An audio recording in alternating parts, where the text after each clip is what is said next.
Fine. Can you hear me? Yeah. That was supposed to be a hilarious joke on James from Launchboard Studios acting as Nottingham Forest chairman and owner Marinakis, and Gary announcing that he signed a new contract at Launchpod. And he was going to say we've had some up and downs, and we really have had some up and downs because the sound wasn't working. So our hilarious joke didn't work. Appropriate representation of Spurs trying to sign Morgan Gibbs-White. We tried and we failed, but we are back. We're back on air. Can you hear me? Right. Welcome to another episode of Launchboard Studios. If you're listening to us in your car, on Apple, on Spotify, that will mean even less than it did if you're trying to watch us on YouTube and you couldn't hear us. We tried to do something funny. We need to stop trying to be funny. Stop doing that. Anyway, welcome back. Well, welcome to Gary Diamond. First appearance of the pre-season for you. Hello. Hello, how are you? I'm fine, thank you. And a long time coming. I think fewer appearances than Richarlison last season. Wow. It's Ali Tweedale from Opta. Opta analyst Ali Tweedale. Hello, thanks for having me back. I'm sorry that it's been so few. We got some stuff to talk about, Ali. Before we do, although James is now back in the studio, I want to point out this wonderful bit of merch that we have got here. Shall I pick it up? At Launchpod Studios. It is a signed Mickey van der Ven shirt. It's got a Europa League medal, is that correct? Yeah. He signed it. It's got a picture of him with the goal line clearance. Officially signed. It's got the official certificate on the back. You have to be an Echo of Glory member, not subscriber, an Echo of Glory member to win this. We're going to announce the winner at some point during the season. I'm not going to tell you when. It's a surprise. But you have to be a member of this wonderful podcast to get this superb bit of merch. To do that, become a member of an Echo of Glory, and it could be yours later in the season. Right. We're going to go straight in. I'm going to start with you, Ali. I'm going to take people back to our WhatsApp groups to sort of mid-May, where we were talking about the Europa League final. I think it was just after the Europa League final, maybe even before. I can't quite remember. But I said, I think it must have been after. It was after. And I flip-flopped. You'd flip-flopped. You'd been to Bilbao, and I asked you, are you Ange in, are you Ange out? And I know we're kind of done with that on the pod now, but we've not had you on for a while. Ange's gone. You've had your Bilbao moment. And you sort of, a couple of days after Bilbao, said, no, he's got to stay. How are you feeling? I'm okay with what happened. I think on reflection, it was everything that's happened was the right thing to happen. And I think generally speaking, I'm quite a rational football fan. That's why we have you on. And I try not to be too sort of knee-jerk and stuff with my opinions and thoughts. But on Ange, I was totally irrational. Before the final, literally on the day of the final, I was having an argument with a friend saying, if we win it, even if we win it, he's got to go. And then I was there in the stadium, and I genuinely had probably the best time of my entire life on that night. And I saw him, and I wasn't sat with that guy, and I met up with him afterwards, and I gave him a hug, and I was like, you were right.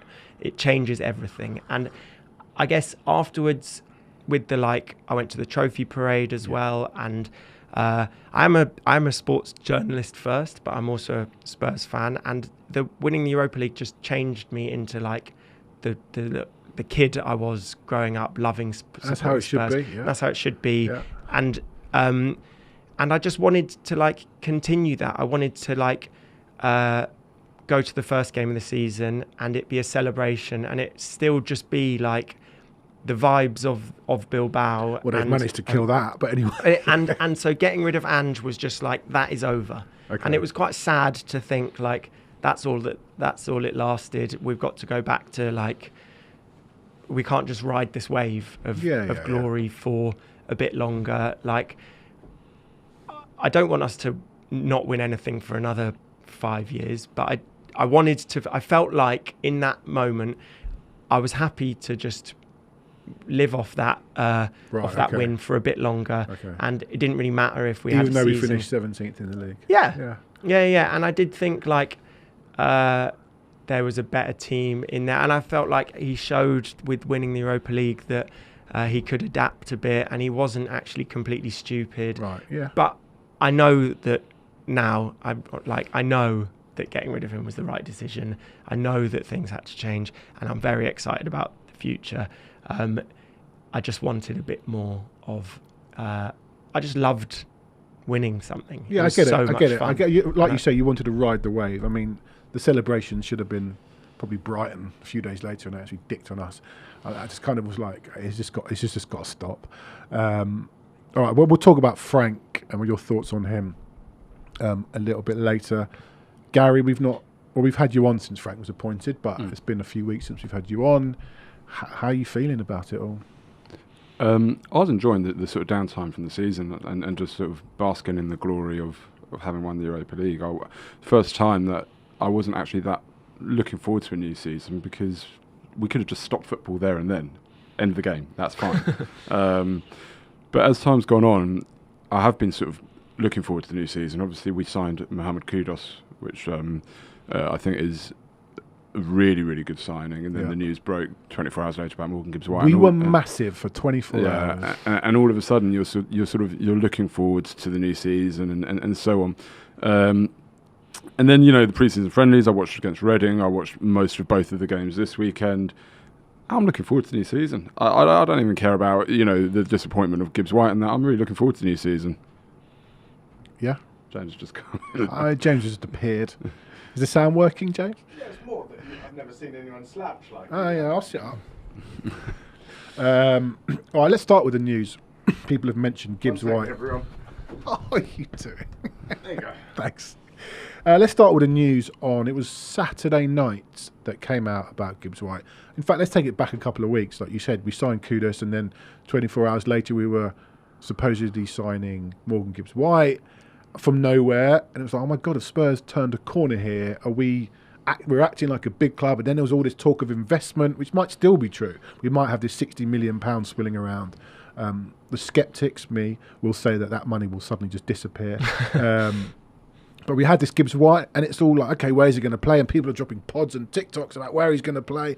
And then about 5 hours after he was supposedly having a medical, it started to rumble that it might not happen, and Forrest had got angry about something, and did we approach it the right way? All this stuff that no one really knows about. But ultimately, it collapsed. 2 weeks later, it collapsed.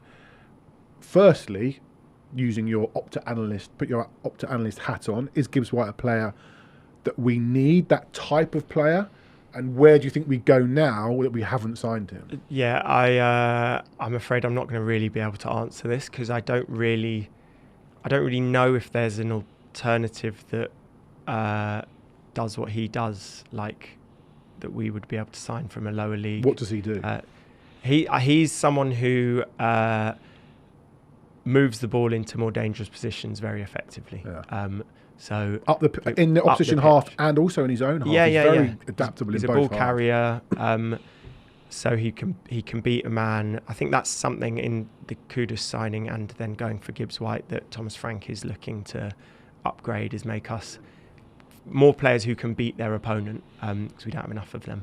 Yeah, absolutely. And which I will come on to with those numbers that you teased earlier. And I don't really think I can't really think who the alternative is. I was surprised when we were suddenly going for him, because I don't think that was a position that people generally thought was a priority.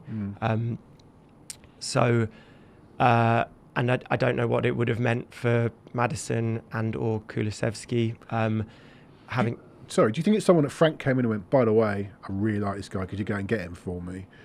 I reckon the way it's working is I think him and Lange have a very good relationship, and they will have talked about it, and it would have been a player that Spurs were already looking at, right. And Frank will have agreed on him. But yeah, I was, like I said, I was a bit surprised, but once I heard it, I thought this really, really makes sense. Like, Spurs were so much worse when Maddison wasn't playing last season, and I don't think that Kulusevski and Maddison are interchangeable. I agree. They both can play that like more attacking 8/number 10 role, but Gibbs-White is an upgrade on probably either of them. I agree. So it's just raising the quality of the squad. So yeah, I'm disappointed that hasn't happened, and I'm sorry to say I don't really know the answer to what's the alternative. No, I don't. I'm trying to think of the alternative. But if you'd asked me for that kind of player, I wouldn't have expected us to go for Gibbs-White. So there may be someone out there go, oh yeah. But okay, Gaz, we had a bit of discussion last night. My frustration on WhatsApp. My frustration with this is we've sat on our hands for 2 weeks. Did we think he was still going to come? Some stories suggest that we still thought he was coming until Marinakis flew out to Portugal, where Forest are, and got Gibbs-White to sign this deal. We may have thought the deal was going to happen soon. End of the window, who knows? We're clearly still confident of this deal getting over the line, if you believe the stories. For me, it's stalled us for 2 weeks, and it might have knocked us back even further because we have to start looking for someone else, if that is the type of player we want. You said to me last night, you're not so fussed us not signing Gibbs-White because you think that we should be looking but in other positions. Predicate that and say that when the news broke about Gibbs-White, I also raised an eyebrow to, is that who we need? It wasn't that, it's not happened and now I'm sort of going, oh, well, we didn't need him anyway. Yeah. This isn't a Captain Hindsight job. No, absolutely. I was buzzing about Kudus because what I really liked about the signing of Mohamed Kudus was that not only is he a fantastic player, he's a profile that we needed, and it was strong profiling from the club. This is the type of player we need. They went and identified him and they went and got him. And I thought that was a brilliant all-round piece of recruitment and scouting and a great job done. When the news broke about Morgan Gibbs-White, a few things struck me, which were, number one, I perhaps don't know enough about Gibbs-White, but I don't think he's as good as people make out. That's number one. I don't see him as being, for 60 million, such an elevation on either Kulusevski or Maddison as to make it worth that while. Yes, it would be great if we got him, and if we got him, I'd be very happy. However, the bigger holes in our team, and I mean team before squad, are the deep-lying midfielder, which is an absolute priority. And okay, if you sign Gibbs-White for 60 million, but tell me we've still got 60 million for a deep-lying midfielder, fine. However, if you're telling me we've got 60 million for Morgan Gibbs-White, and that means we've got less for a deep-lying midfielder, then no, the deep-lying midfielder is where the money has to go. I also think a left-back, left centre-back is a bigger priority than another 10 or 8. Okay. Really? Yeah, absolutely. Look at we're going on tour without Destiny Udogie. Who have we got to play left back? We've got Ben Davies Spence. Right, fine. But we've got 3 fullbacks really, 3 fullbacks plus Ben Davies. We need a left back, left centre back. The thing I'd say there is we're not going to buy a left back or left sided centre back who's an improvement on Udogie or Van de Ven. No. But that's not what I'm talking about. What I'm saying is we need a backup. We need somebody that, if Udogie is out or Van de Ven is out, somebody can come in and actually, isn't Dragushin or Archie Gray playing out of position or something like that. That's what I would call adding depth to the squad, is having a genuine backup to Udogie. And I think the squad that's travelled out shows why we need that. And then the other position that I'd have over a 10 is a left wing come striker, right? Somebody else that can, basically a Richarlison, but not Richarlison, right? And it would be Richarlison. If you said to me Richarlison would be fit all season, no problems, I'd say fine, leave it as it is. But already the geezer's been injured, right? Yeah. You just can't rely on him. But we need a Richarlison that can cover Solanke or be competition for Solanke and also cover the left wing.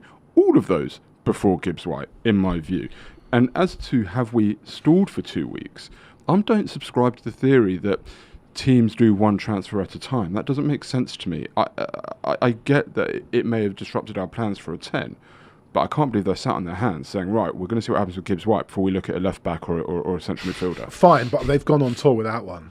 Yeah, they have. And that's not good enough. That's a disgrace. Yeah. People are upset about Gibbs-White. I'm fuming that we've gone on tour without our deep-line midfielder and without a backup left-back. You talk about this deep-line midfielder, which might be João Palhinha, a deal that apparently we're interested in and we're looking at. It seems like the most basic deal. The guy is not playing for Bayern. We've got a hotline to Bayern and it could potentially be a loan. I'm not quite sure why it would take that long. When I watch the friendlies, again, it's only a friendly and people say it doesn't matter. Look, friendlies matter. When you don't win, it's all about fitness. This is what the fans will say. It's all about fitness. When you do win, it's all about, isn't he amazing? We're going to be great this season. It does matter. It matters to Frank. He would have looked at these two games and probably been extremely disappointed with the performances against Wycombe and against Luton. I've only caught bits of the Luton game. I watched all of the Wycombe game. You talk about this deep line midfielder. I know Maddison's injured. I know Kudus injured. I'm not sure he is that 10. It's still sideways. We need a Morgan Gibbs-White or what other player there is who can break lines with passes, with going either way. We missed that player. And I actually would have that player above a deep line midfielder, because I think if you can sort out someone who can progress the ball, you might not be so reliant on having this deep line midfielder. Yeah, I would also say I really like James Maddison, but he's just too unreliable fitness-wise. And going into a Champions League campaign, you just need two players who can do that role, be the player who demands the ball in advanced spaces, in tight spaces, high up the pitch. And like I said, I don't really think Kulusevski is that like creator, get the ball on the half-turn, slip a ball through, who elevates our team quite as much as Maddison in that role. You could play play Maddison and Kulusevski, or Gibbs-White and Kulusevski against lesser teams. But in the Champions League, Maddison's another player whose fitness is... That's my point. That's the point I'm making exactly. He started 21 Premier League games last season. Obviously, a big part of that was that the Premier League team by the end of the season was phoning it in. was the reserve team basically, or when he was fit. But he only played 28 the season before, 28 the season before, 24 the season before that. Like last time he started 30 Premier League games in a season was 2018-19. That's not someone you can rely on. Like you need your best players available every week, and like I suppose Gibbs-White is more sort of hardy on that front, I guess. And if we'd have got him, it would have been great. I'm not saying that it wouldn't have been. I'm just not convinced he's as good as people think, and I'm not convinced that he is our priority. However, if you got him as well as the others, fantastic. And that's what I thought we were going to do. Yeah, because we were starting to act like a big club. I guess the thing is about when Spurs signed Kudus and then suddenly we're going after Gibbs-White, it was kind of like a feeling of, right, they know what they're doing. There's competence there, and there's quickly. Direction, yep. And so everyone felt like sort of buoyed by that, and then that gets punctured really quickly.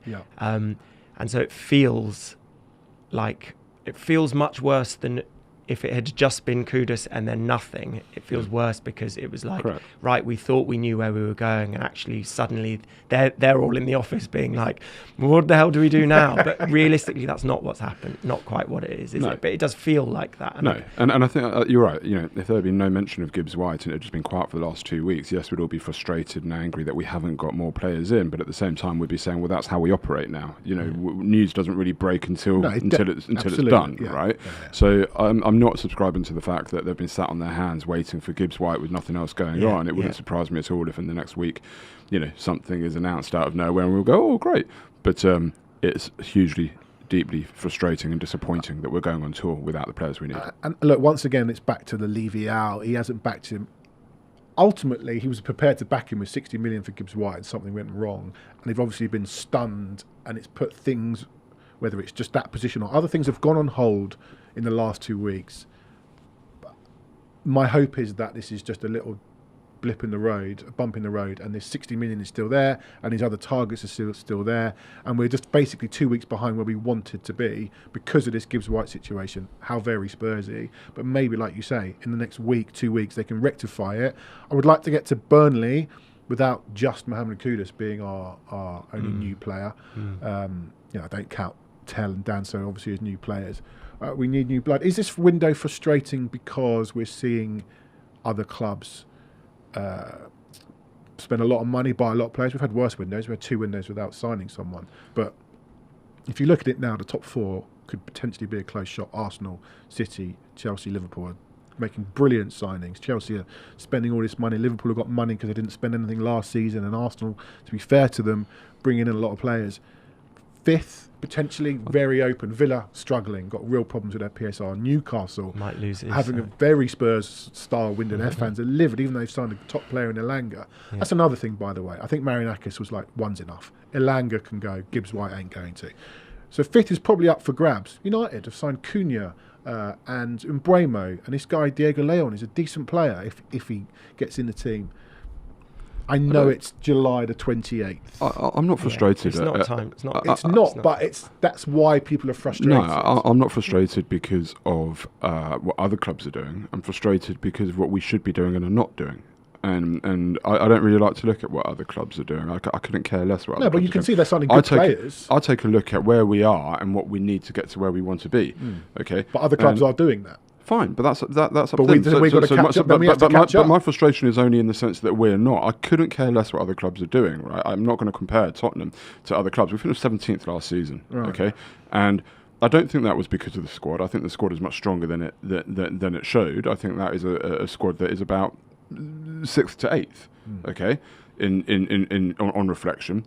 But we shouldn't be a squad that's 6th to 8th. We should be a squad that should be absolutely nailed down 5th and really pushing for top 4 or 3. And we're nowhere close to that. And that's my problem. Okay, and we are nowhere close to that. And we're not taking the steps to get close to that, regardless of what other clubs are doing and whether they are extending the lead over us or not. Because you don't know how players will bed in and whatever else. But do you not think it should be easy for Tottenham Hotspur to make signings? I don't sit on Chelsea Twitter. Well, United took forever to sign Mbeumo. Yeah. I don't sit on Chelsea Twitter, Liverpool Twitter, Arsenal Twitter, City Twitter. No, I don't. But I think we just seem bad at buying and bad at selling. Well, bad at selling, certainly. Bad at buying. I mean, this Marinakis thing, let's not forget that he had it in for us because of Johnson, right? Johnson goes to Brentford and they avoid any PSR penalty. But Johnson decided to come to us, and as a consequence, they suffered a PSR penalty. So Marinakis has it in for us straight away. Well, he's got it in for everyone. Right? He's got it in for everyone, But you talk about Elanga going to Newcastle and that they got that done from Forest. Okay, well, he didn't really have an axe to grind, I don't think there, but he really had an axe to grind with Tottenham. He came out and said it's Tottenham's fault that we have PSR. No, it's your fault that you've run the club so financially unstably. Yeah. But that's a one-off. Generally. Is it hard for Tottenham to get deals done? I think so, because when you are going for elite players or top players and they have the options of United, Liverpool, Chelsea, City, Arsenal before us, not to mind top European clubs, are they looking at Tottenham and wanting to come to Tottenham first? Can't even get players out of Forest, guys. I know this was a very complicated deal with a difficult man. No, but Gibbs-White clearly wanted to come. That's not, we're talking about players who wanted to come. Probably still does, right? I mean, he looked like a hostage. So I think it is difficult for us. I think we do need to be clever in the way we're going about things. So I'm not, players like Takai is an interesting one and exactly the type of signing that we should be making in conjunction with bigger signings. But let's not forget that last summer we spent more than anybody else on a single player in Dom Solanke. Brennan Johnson cost 50 million. It's not that we're not spending money. I think our profiling of players in the last couple of seasons hasn't been quite right. And I think it needs to be better, which is why Mohamed Kudus is such a good signing. But the disappointment just is that we haven't managed to do it enough and consistently so that we can really get to challenge. Yeah. Before I ask you about... Sorry, go on now. One thing I wanted to talk about was I know that signings to improve the first 11 are a massive priority, but there is also something to say for the youth in the team, and I think what's been encouraging about the friendlies is that Thomas Frank clearly sees Archie Gray as a midfielder and not a defender. Is he ready? Probably not, and he's not someone who's going to come in and improve the team. But also Spurs in this is not in any way giving up on the season already, not doing that in the slightest, but in some sense this is a bit of a free hit of a season. You can't do as badly as 17th. There's just no way that this team does that badly again. 100%. Winning a trophy would be a massive bonus, but it's not a necessity. There's only 2 trophies you can win this season. And it's not a necessity. Even cup runs aren't even a massive necessity. Progress is what we want, what everyone wants to see. And if, come the end of the season, Archie Gray, a £40 million signing, a lot of money, is the number 6 that we want, rather than signing João Palhinha and Gray not getting any minutes in there, that would be a massive boost. There's also a real problem at the club with, this is a very boring topic, but it is a topic, with homegrown players. Something I don't understand. I'm not sure I ever will. Spurs don't have enough homegrown players, players that have played for 3 seasons or more before the age of 21 at any FA or Welsh FA club. But they also, for Europe, need some club-trained players. So Saar is apparently a bit of an anomalous, sticky one here.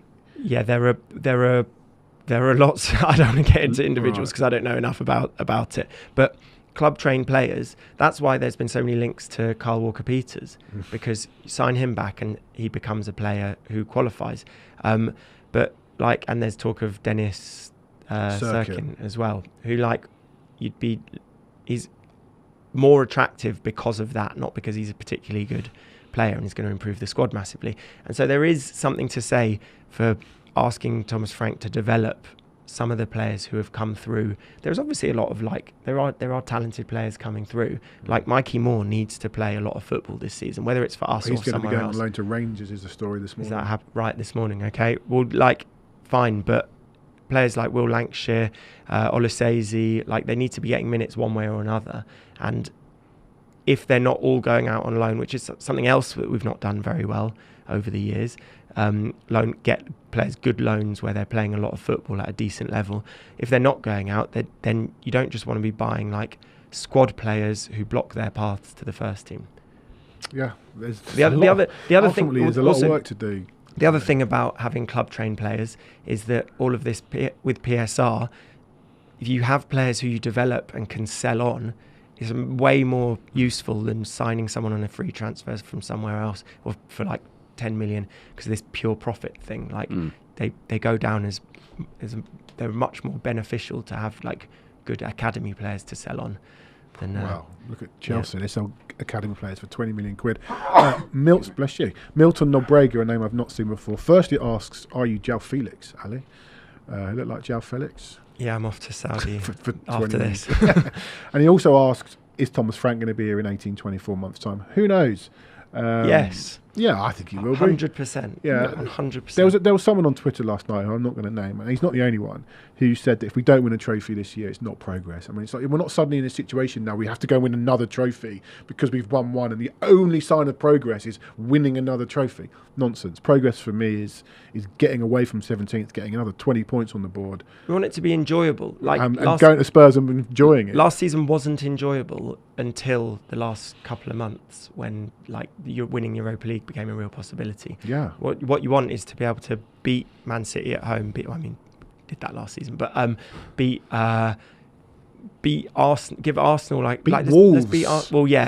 Let's we can actually. I don't think we need to denigrate ourselves to the level of fools on X who say, we need to win a trophy or whatever else. But progress is literally, we need to become hard to beat. We need to know that at home teams aren't going to come and roll us over and just tickle our bellies. How many home defeats last year? 8.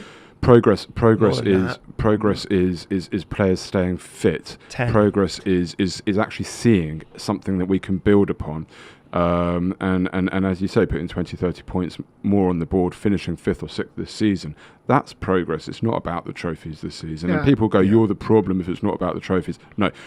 As I've said consistently, when you are performing consistently higher in the league, trophies should come your way because you are consistently one of the stronger clubs, so you increase your chances. That's the progress. And actually, I would be quite happy this season to finish 6th and go into the Europa League next season. Yes, let's get back in the Europa and go and win the Europa League. 100%. Literally, go and win the Europa League again next season and push for 4th and show that you can win the Europa League at the same time as being a top 4 club, which is what we should have been last season. That's progress. Yes, Thomas Frank will be here. He's got a huge job to do.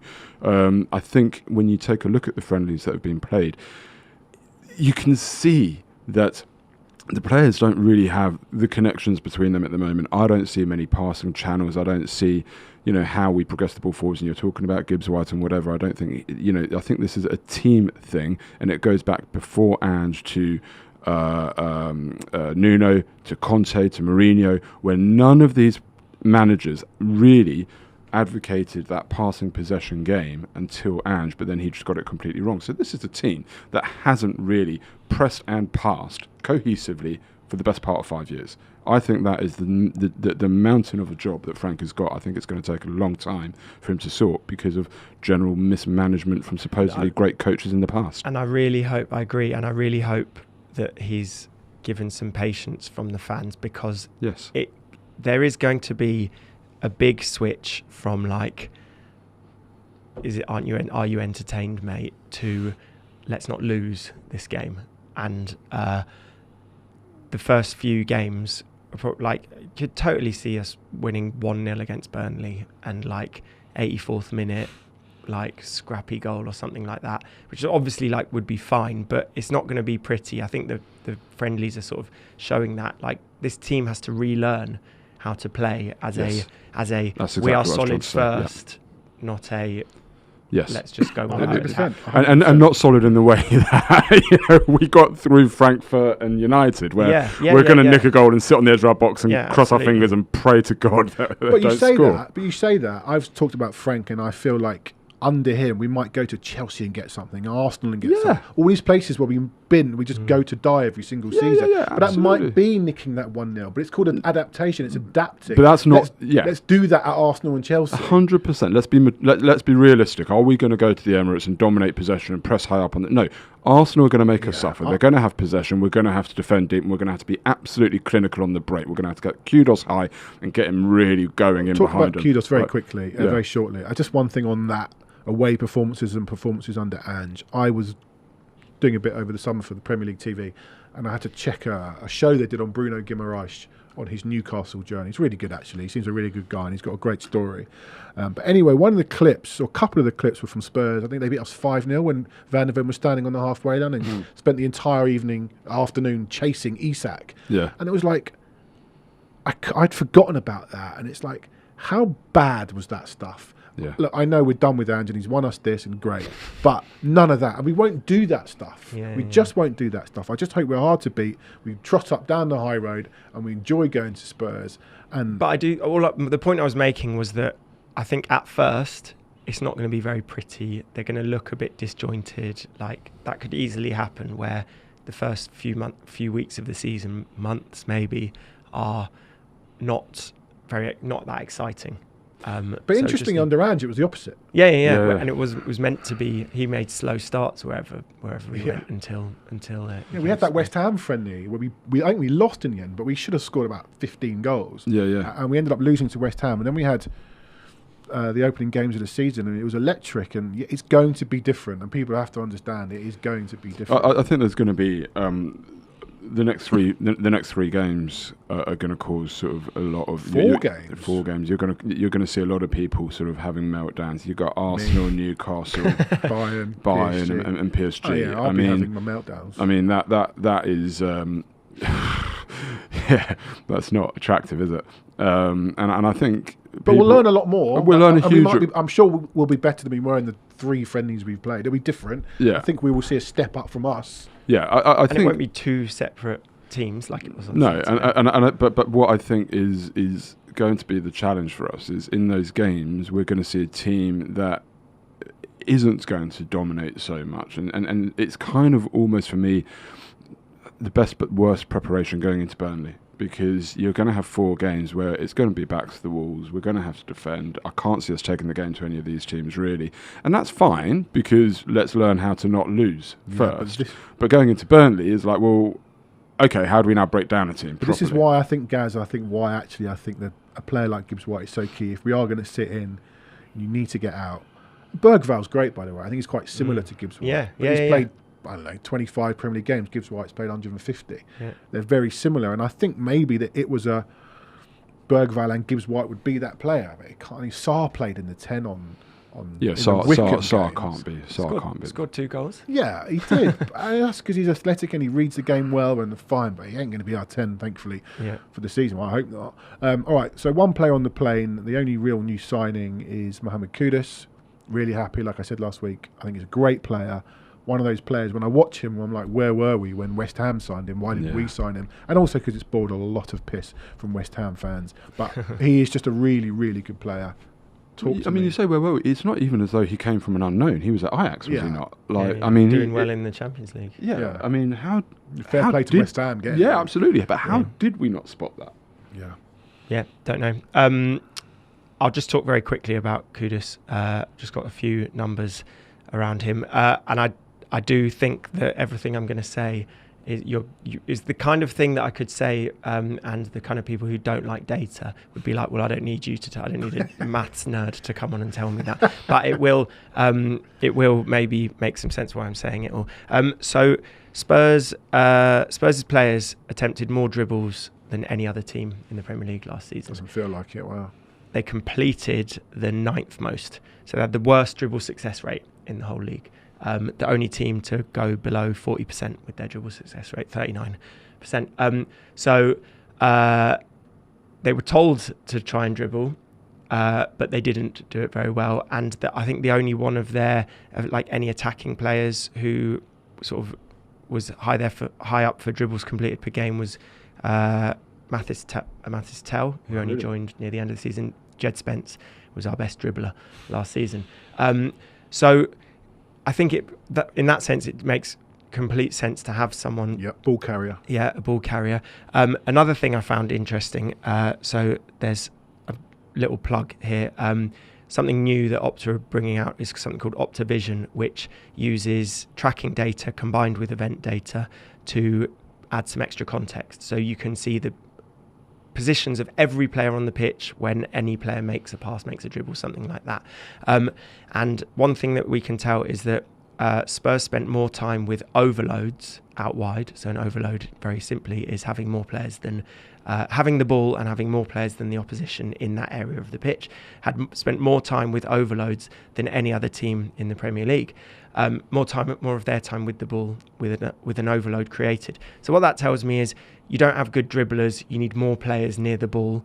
So Spurs chucked more players forward, meant fewer players were back. We've got these crazy wide centre backs. So I think that having Kudus beyond the obvious he's going to be able to beat a man, will actually help us be more solid defensively. Because when you give him the ball... You don't need to surround him with other players. You don't need to tell Sarr to make that run every time beyond him, because it's not Brennan Johnson who's just going to run at the defender and kick it against his shins. Or Porro to overlap. Kudus will do all those things in his own movement. Or, worst case scenario, he attracts 2 defenders over to him and then you've got space elsewhere. And we didn't have enough players that could do that last season. And my only concern with it is that, because Tell is a very good dribbler, but if you've got Kudus on one side and Johnson on the other, or Son on the other, or Richarlison on the other, there's only really one way it's going to go.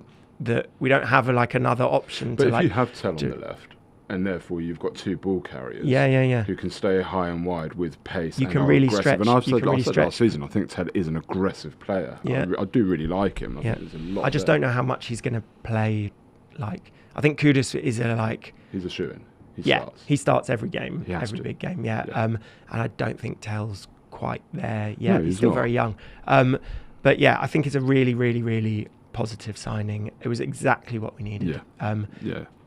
I sort of always look at it, when we sign a player from another Premier League club, I always look at it in terms of when we play that team, who do I look at from them that I think is either going to hurt us or stop us, right? And whenever you look at West Ham, I always thought to myself, Kudus, Bowen and Antonio. Not because I think Antonio's particularly good, and if we ever signed him, I'd have been furious, but he's just, he's a handful, right? But Kudus and Bowen were always the 2. And people say that Kudus had a quieter season last season. He played on the left when Bowen was on the right. When he was on the right the season before that and Bowen was injured, he was actually a lot more productive. He also had to play a bit centrally when Antonio crashed his car. Yeah, and this is the thing. I just think Kudus gives us so many options. It really is the right profile player. He's somebody that I take a look at. I'm like, wow, that guy was one that I was not looking forward to us playing against. Well, now he plays for us, and that's always to me the temperature check of a good player.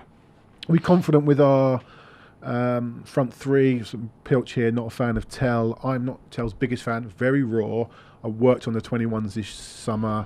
He was okay. I really wanted to see more actually from him in the 21s. I was like, right, you play for Bayern, you play for Tottenham, you're a big Premier League star now, or a big Premier League player. Go and show me. He's got a great hit on him. I don't think his dribbling is there yet. He's okay. Son looks, in my opinion, I think he's done. I I think he'll go when we have the career tour. Yeah, so do I. How do you feel about our front three? Have Like, you got any numbers on Tell? Because I'm he said going he to was disagree. one of our best dribblers. I really like him, and I really like the potential of him. I think he's better rather than actually ball carrying. I think he is an aggressive presser and will win it high up and create for us in that way. But I think he does try to take on his man, and he's not scared to do that. I don't know. I want to see more. Yeah, I mean, the things I've heard is that he thinks of himself, and I assume the club see him as a future number 9 rather than a winger. Do you? I don't think he's got the touch. Yeah, I mean, that's what he says is his best position. Right. He says that, does he? Yeah. Interesting. So, yeah. Do we really want all these players that we get Can do lots of jobs. Can you just be good at one thing Yeah. and stick to it? Yeah, like I don't Solanke, know. Like Solanke's dividing opinion after a year, and that's fine. But you know, Is he's he? a 9. Yeah, even on What here, are I'm people seeing. moaning about I know, it's Solanke? unreal. I really like him. Like He's he's so He good. had good Yeah. numbers last season, didn't he? Like, have you got 15 goals, 8 assists, something like that? Was that I think he got 18 goals in all comps. I think. It's like 18 goals, 8 assists. You'll have to give me a minute. But, You take a minute. I like Solanke. I actually think this season we get a lot more out of him. I think having, even down the right, having Kudus to get to the byline and pull it back. And if Kudus isn't doing that, as you say, he attracts 2 men over to him, so he knocks it back to Porro, where Porro's in Get the that ball in deeper the box. position to cross with that brilliant wonder of a right foot he's got. I think Solanke will get a lot more service this season. 16 goals, 8 assists from 45 appearances. There you go, 16 goals, 8 assists. Like Yeah. in a also- team that really struggles. he's also way more than that. He's way more than just that. He's like very, very fit. Plays. He's available a lot. Yes. Well, until he joined Spurs, he hasn't got into it in ages. But he presses really intelligently. He's perfect for Thomas Frank. He'll be really. I think I've got no worries about that. On the front three in general, I'll be interested to see what the first choice is. I kind of agree on Son, but I have been wondering if Brennan Johnson. He will. He really might likes be. Johnson, doesn't he? He tried to buy him 3 times, and Yeah. he started him on the left. I thought he started him on the left, or he played on the left against Luton. And Yeah. funnily enough, actually, Johnson, I mean, maybe, but it seemed to me like he touched the ball a hell of a lot more out on the left and was looking to be aggressive and take on his fullback a lot more. So I actually think of him on the left. I just think of him that assist away at City, Yeah. where he just glided past Carl clipped Walker it in and then and just Kulusevski. left-footed cross. Yeah, it's like really good. Maybe Like, he's better on the left. Maybe- But he maybe- might score fewer goals on the left. Because No, naturally, popping up at the back post would be on his I think right he's going to foot. have different instructions. I mean, I know that panellist Jake Robson was insistent that his instructions were just to arrive at the back post, and that's his job. He can do nothing else all game apart from do that. And I'm like, okay, if that's his instructions, fine. But that to me is not enough for a winger. And I think Frank is going to demand a lot more out of him. And I said to you, I watched him for Wales the other week. And I was like, if I'd never seen that guy before, I'd be like, we need to sign him. He's class, right? And when he gets involved in games, he has ability. And that's been my biggest frustration with Brennan Johnson, is he's a player with ability and with talent that wasn't doing enough for everything that he's got about him. He wasn't doing enough. And people say he's top scorer. Yes, I get that. But his influence on games outside of knocking a ball in at the far post was minimal. And he needs to improve. And I think Frank will demand that from him. How do you think we'll attack in a Frank team? Obviously, when he had Mbeumo, Tony and Visser, there was a lot of counter-attacks. Yeah, very direct football. Yeah. Like, happy to just pump it over the fullback's head. But when Tony Sanchez, left, they didn't play like Sorry, that. they played more towards Tony originally, Yeah. and then when Tony left, they were happy to just pump balls for Mbeumo to chase down the right. Is Solanke going to be right. his Tony? Are we going to go direct? No, I think they'll just be like happier to do that. I think it will be what will be good, quite enjoyable, and quite reassuring. Will be that it changes from week to week. Yeah, adapting. And it will just show you'll kind of go to games and be like, oh right, they've thought about these opponents. They're not just doing the same odd thing. I think something that's interesting. I know this wasn't on the, and I don't know how much time we've got, but so maybe we're going to waste a bit of time now. But something that's interesting is the whole thing's a bit waste of time. the goalkeeper. Have you talked about that before? Let's talk about it. Just because, so at Brentford, when Frank had Mark Flecken, he had a really bad first season, and Frank just stood by him the whole time because he's good with the ball at his feet. He had a bad season in terms of shot stopping, and essentially the difference for Spurs is Vicario a shot stopper, Kinski a footballer, and I would personally think it would be completely bonkers to go with Kinski, but I think there is actually a possibility that it will be a bit of a debate. There will be a bit of competition there. It will be a bit more of a sure thing than last season when it was like, Jesus, we need Vicario back as quickly as possible. But I think that this is a big season for a few players who need to step up. Vicario is certainly very much in the firing line. He needs to step up this season. Brennan Johnson needs to show us a hell of a lot more this season. I think your mate Roddy Bentancur needs to have a big season as well. You know, these are players who, if they don't step up this season, then next summer they'll be the first ones on my hit list for out. Yeah, it's a really interesting one, Gaz. But not this summer. It's an interesting one because we sit here like last season, pre-season. I was like, we've got really good midfielders: Bentancur, Bissouma, Sarr. God, we've really stacked in that midfield. And now I'm like, this midfield's terrible. It's an interesting one. People criticising Solanke and Johnson and Tell, and these players were so badly coached last season, to the point where they were not coached at all. Yes. So it's a really interesting one for these players because actually maybe they are actually no good, and we'll soon find out. Unfortunately, changing your manager every 2 years means that manager comes in and wants to have a look at them. So he'll want to have a look at Johnson and Tell and this one and that one. So these players are going to have to step up. But Tell was high potential, right? Yeah, you've got to step behind. But Johnson merits having a look. I think we'll see improvements in all of these players. Brentford were really good at getting the most out of their players, and they did. Yeah. I think Thomas Frank did this thing where each of his coaches were responsible for like 4, 5, 6 players who they would do specific individual training with, and they'd work on their weaknesses or strengthen their strengths, like fine-tune things. Like Justin Cochrane. And you can already see with his coaching staff, it's so much more professional and laser-like focus. There was a video from Luton pre-game. Someone was filming us defending. It was Reading or Luton, may have been Reading, defending corners. They all, you know, like when you're a kid before football, you just do crosses into the box and get it in. But they were doing that, but there was like 3 coaches around all of our defenders going, no, you take the corner, and they'll deal with it. And they'd shuffle people. It literally was moving. I think it was Van der Ven. We never saw any of that. No, and you can see on straight away as well, you know, the coaches are around Frank when they're looking at the monitor in game, talking in his ear, and he's gaining information. He's gaining information from everyone. Yeah. Now, I don't think it's a case of too many cooks because he's worked with these guys before. They know what he needs. He knows what he needs to hear. I like the setup. I also like that I've seen a lot of interaction, a lot of clips of Romero talking to Frank. Yeah, that's why that's interesting now. I wonder whether he might. I put on our group. They're talking about where he's going to go.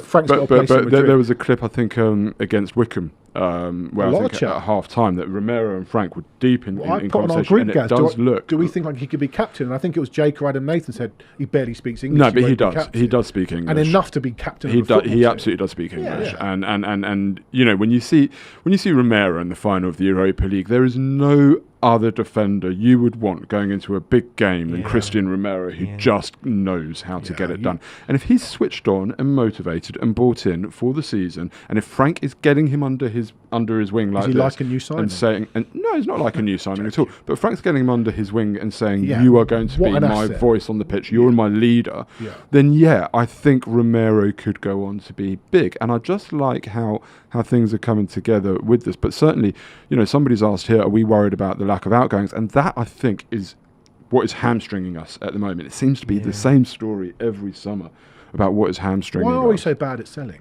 Because people come and are like, we'll give you 15 million for Bissouma, and they just say no. They don't say like... Yeah, but they have to say yes now. Yeah, they would rather get 5 million more in a month's time than we've held on to players for too long. I know. Lamella. Yeah. I'm not saying it's right. Yeah, but there's another position to that, which is that not many players come to Tottenham. The ambition from players should be to come to Tottenham and move on to Real Madrid, Barcelona, Bayern Munich, whatever it should be, right? But not many actually do. So when you've got a Bissouma who's at Tottenham, and you've got Fulham coming in saying, I don't know if I'm pulling that out of the hat, right? But Fulham coming in saying, we'd like Bissouma. Spurs might go, yeah. Like Richarlison last season, there were clearly offers for him. He went, no, I'm at the best club that I could be at this stage of my career. Why would I leave? And I'm on decent wages. You know, So getting players to go to what are definitely going to be lesser clubs is also a challenge. So it does put us in a difficult position. You see Chelsea selling these players, left, right, and centre, but then these players are looking at going, I'm just never going to get a game. But Zuma and Richarlison sat there going, well, Spurs might want to sell me, but ultimately if I don't go, it's not like they're not going to play me. They are. Yeah.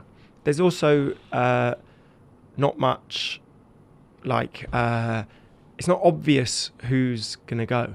It's not obvious. Everyone needs to be kept in case, make sure that other clubs aren't aware that we're trying to get rid of anyone, because that drops the price. Whereas other clubs, sometimes they just say, this guy is available. We want him out the door. But Spurs are arranging friendlies so that everyone gets a game. They clearly need to sell some people, but it's really hard to name. There's probably realistically, if you're going to bring in 2 more first team players, probably need to sell 4. Richarlison, Son, Bissouma, Dragusin. Well, I would say before Dragusin's not going to go because he's injured and nobody's going to buy him. Yeah. He's injured. But those are He's players not you going to could go. get money for. He's another one who very much the focus is on him this season. I would actually say if we got a left back, left centre back, I know Davies signed a contract extension. I think that's to hold value. And if we got a left back, left centre back, I could see Davies going later in the window. No, there's no value in Ben who's Davies. Who's going to sign him? No, he's here to get his coaching badges now. There's no value in Ben but there's no Davies. point in having him in the squad. If you get left back, left centre back, why are you having Ben Davies in the squad at that point? Right, is he homegrown? But there's no point to it, okay? I don't get it. So I could see something happening with Davies. I like Ben Davies. I love Ben Davies. Yeah, listen. I like Ben Davies. I Remember like the character. When he Enough marked already. Haaland out the game? I just think that Ben Davies is somebody that if he's here this season, he certainly won't be next season. Bissouma has to go. He's got a year left on his contract. You've got to accept an offer and you've got to move him out. Richarlison, I love Rich, and as I said, if he was going to be fit for the whole season, I'd keep him, but he ain't going to be fit the whole season. He's a liability at this point, unfortunately, not because of what he does on the pitch, but because of how available he is. He's a liability, so he's got to go. And Son is really up to him. But so, what would you accept for Richarlison? What's the lowest amount you would accept today? I think if you're picking Richarlison up for less than 30 mil, you're getting in this market a tremendous. Go back to Everton, mate. So would you accept that? Yeah, 30 million, right? Yeah. I just don't know. I just don't think Spurs would do that. I just don't think they would. For them, he's a £50 million player. But if he stays fit, he is. Yeah. No, I'm not saying he is. I'm saying that's just. I just don't think that. I don't see that happening. Ronnie says, "Why do our fan base like bang average footballers?" I think this is what I said about 10 minutes ago. We'll soon find out. I think they were so totally uncoached in the last 18 months under Ange. We'll see. And there's a lot of. We'll probably get pelters in the group, in the WhatsApp, in the YouTube after. Oh, so negative. Well. At the end of the day, we finished 17th. We know we won the Europa League. We need to see improvement. And I didn't enjoy either of those 2 friendlies. And I know friendlies mean nothing. We need new blood. And at the moment, we haven't got it. I think people are just a little bit nervous and tetchy and seeing other clubs. I know you said you don't care what other clubs do. That's fine. That's your opinion. I just worry that we're getting a little bit left behind. I don't buy this. It's too early in the window, personally. We've got 3 weeks till the season starts, or even less. Yeah, just 3 weeks. And we need more. And I don't want to do this lastminute.com stuff and buy some players. Look, I know if you buy a player for 5 years, missing 3 games is totally relevant. But it's all about giving Frank the best preparation. Yeah. And at the moment, I don't think he's getting the best. We've just gone on tour, going to play 4 games in 2 weeks against top clubs. Yeah, top with clubs. A bloated squad. For me, the preparation, because of the Morgan Gibbs-White thing, I think, has stalled us. Anyway, we're gonna leave it there. Quick look ahead to we play Arsenal on Thursday. Disgrace. I just want to ask you that. Where are you on playing Premier League team? It's the done thing now. Don't know. I don't care. Indifferent. I would say. Absolute disgrace. I mean, we beat him in a you shouldn't. I mean, a friendly against Arsenal. It just doesn't exist, right? And why would you be playing? I'm completely for playing Bayern, PSG, obviously by default. top European teams. I just don't think that we should be playing Premier League teams. I don't see the benefit or value in it. Commercially, fine, that's a different story.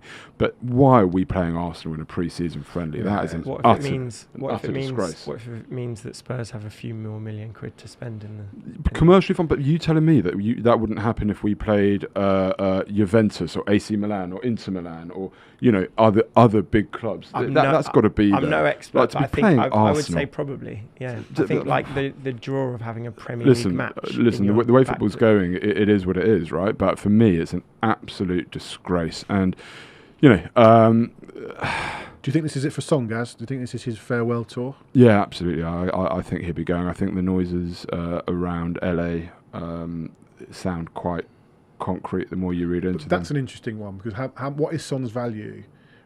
Still high. He's still got. The thing is with Son, if he stays in Son is no win, no lose, right? Because if he stays, he pays for himself, and you can put him on any wages. It doesn't matter. He pays for himself because of what he attracts by way of tourists and fans and shirt sales and whatever else, right?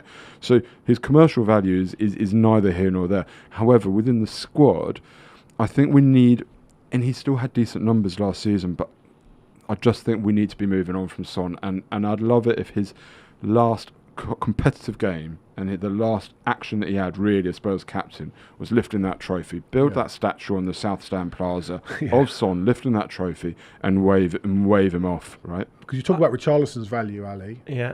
We ain't getting 50-30 million for Son. No, that would be let's just get whatever we can. And moreover, it's up to him. Whatever he wants to do is up to him.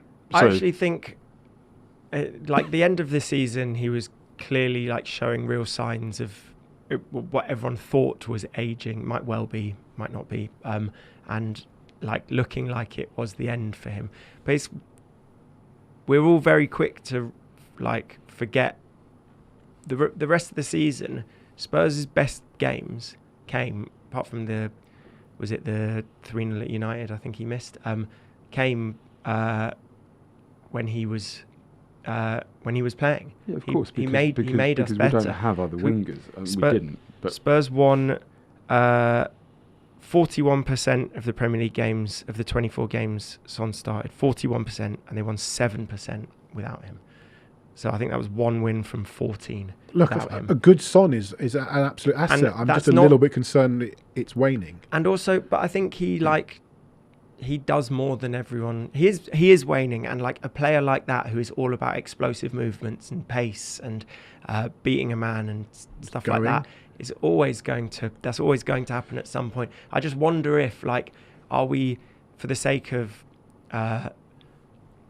8 million, it could easily be like $10 million, couldn't it? Like they don't have money, these MLS clubs. Yeah, it could easily be like that kind of amount. But is he getting in the way of maybe Tell's experience, getting his experience? But listen, I don't think so. If Son stays, you talk about explosive pace. If Tell softens up a fullback for 70 minutes, then you've got Son coming off the bench. Fantastic. And if he stays as a sub rather than a starter, then for this next season, that could be the perfect role for him. And the club has lost a lot of like experience and leaders over the last few years, and I do think there's value in that. And like Ben Davies is one of those. Two things. Well. One, Ali, Gary Bex has asked, what was the percentage? Have you got Son's percentage going back over seasons? And Ronnie says, and a lot of people have said this, we haven't sold Son because we need him to go on the pre-season tour. Well, of course we do. It's probably contractual. Yep. But also, I think he would want to go to Korea. If we said to him, Son, you can go to LA now, he'll go, no, can I just go in 3 weeks, Of course please? he wants to go to Korea and parade that cup. But people are using that as another stick to beat the club with. No. He wants to go home with that Europa League trophy and carry it around, Asia. If he's going to go to LA, he's going to go after. Yeah, 100%. And I think a lot of the tour there with Son, I think there was probably a contractual obligation. But Son's not the issue here, right? If Son stays and he's used in the right way, fantastic. If he goes and we get decent money for him and that's what he wants to do, then fine. Son isn't the problem. The problem's really Bissouma, who unfortunately looked like our best player in some of the pre-season friendlies. He's looked good, and I'm hoping that Frank isn't being seduced by that because he is not reliable enough and he's only got a year left on his contract. Bissouma is a problem. Richarlison is a problem. These are the issues that, Solomon, why has he not been sold? I couldn't even believe it when I read the other day that Hill is staying behind because of an injury. Geezer's still here? Yeah. Like, what is going on here? Yeah. So Right. Someone like that, it should just be Just get him out. just terminate his contract. Just get him out, Yeah. right? Get And him we've out. Get him gone. The squad is too bloated. Ali, we've got to run. I know Gary's got to get away as well. I'm going to leave you with a final word. Have you got those numbers on Son? He played too many games. He started almost every game the last few seasons, so Right. you can't really look at the Yeah. numbers without him. So it's not really worth it. I mean, it was the season before. It was basically 50% with, 50% without. But Right. he started 34 of the games, so Yeah. it's not really as big a sample size. So sorry, no. All right. We're going to leave it there. Before we go, I want to mention this again. We've got more people watching. If you're listening to us on Spotify, Apple, wherever you listen to us, start watching us because it's great. We have got this signed Mickey van der Ven shirt, a Europa League shirt with the Europa League badge on it. We've got a replica medal, a photo of Mickey's amazing clearance in the second half against Man United. You have to be an Echo of Glory member or you cannot win it. I'm not going to tell you when we're giving this away. At some point this season, this will be given away. You have to be a member, not a subscriber. You've got to be a member. And to do that, you've got to go onto a laptop or a desktop. I don't think you can do it on a phone or an iPad. Become an Echo of Glory member and you will get this for being a member of this wonderful podcast. It is the perfect Gary's memento. got one of these at home. Yeah, I bought myself one. He's bought It one. is the perfect memento for that Europa League. It is about Mickey van der Ven. The goal line clearance, which was the photo there. Listen, whatever, one of two. but Mickey van der Ven is just godlike, and that Yeah. is a stunning piece of memorabilia. If you can And get it's your got a hands on that. certificate of authenticity on the back if you wanted to know about that. So please become an Echo of Glory member to get your hands on this later in the season. Right. We will be back next week. We're not going to do a show on the back of the Arsenal friendly. We'll talk about that next Monday and we'll start talking about the other preseason friendlies. But Ali, thank you so much for coming on. Hopefully it's not so long before we see you again. Well, it depends of how my fitness is going on. If I'm the retired. Well, yeah, we might be selling you to Saudi. Gary, we'll see you soon. Yeah, I sign my extension, didn't I? You signed So- your extension, yeah. Under duress. Yeah. All right, gentlemen, ladies, everybody, we will see you soon. Become an Echo of Glory member to get your hands on that Mickey van der Ven shirt. We will see you soon and up the Spurs.